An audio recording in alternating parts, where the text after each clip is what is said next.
Assalomu alaykum hurmatli xaridorlar. Xitoy quyosh salafanimizni bugun mana 70-80 kg odam ko'taradi desak, ko'pchilik ishonmagan ekan. Xudo xolasa mana original Xitoy salami mana qanaqa holatda bo'lishini ko'ringlar mana. Mana emblemasi. Biz ba'zi bir odamlarga o'xshab 2 qavat, 3 qavat ushlab chiqarmaymiz, 1 qavat mana. Ko'rib turibman. 1 qavat, 2 qavat emas. 1 qavatda bog'lasa mana.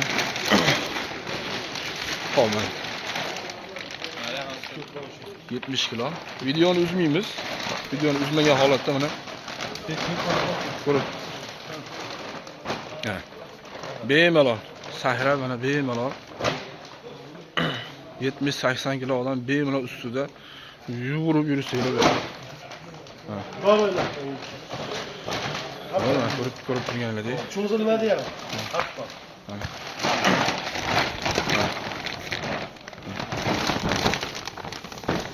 Sifatiga e'tibor berib ko'rsanglar. Bir qavat holatda. Ma'qilimiz o'sha.